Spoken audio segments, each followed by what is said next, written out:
Hello guys, இன்னைக்கு ஒரு outing போலான்னு ஹைதராபாத்ல இருக்க சாமினாருக்கு கிளம்பியிருக்கோம். எதுக்காகன்னு பாத்தீங்கன்னா, என் தம்பி ஊர்ல இருந்து என்ன பார்க்க வந்திருக்கான். அதனால அவனை கூட்டிட்டு ஒரு அவுட்டிங் போலான்னு சாமினார் கிளம்பணும். ஆனா வெளியே வந்த பின்னாடிதான் அவுட்டிங் போலான்னு நாங்க எடுத்த முடிவு எவ்வளவு தப்பானதுன்னு தெரிஞ்சுதுங்க. ஃபர்ஸ்ட் டைம் இந்த சார்மினார் எப்படி இருக்குன்னு பார்க்கலான்னு இந்த கொளுத்துற வெயில் வந்தோம். வந்து பார்த்தா செம்மையா கொளுத்துது. பார்க்கிங் பிரச்சனையா இருக்குது.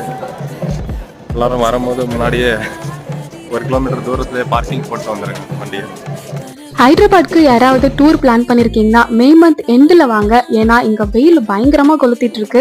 ஒரு நாள் வெளியே வந்து எங்களால முடியல. சாமினார் வந்து பார்த்துட்டு இன்னும் நிறைய இடம் பிளான் பண்ணிருந்தோம். ஆனா இந்த வெயில்ல எங்களால முடியலன்னு சொல்லிட்டு பாதியில நாங்க வந்து வீட்டுக்கு கிளம்பிட்டோம். சார்மினார்ல லேடிஸ்க்கு கிடைக்காத ஐட்டமே கிடையாதுங்க. நம்ம ஷாப்பிங் பண்றதுக்கு ஒரு பெர்ஃபெக்டான பிளேஸ் தான் இது. அதனால வந்ததுக்கு ஒரு வளையல் மட்டும் வாங்கிக்கிட்டு அங்க வந்து பக்கத்திலே இருக்க ஒரு நல்ல ஹோட்டல்ல போய் நல்ல பிரியாணி சாப்பிட்டு உடனே வீட்டுக்கு கிளம்பிட்டோம்.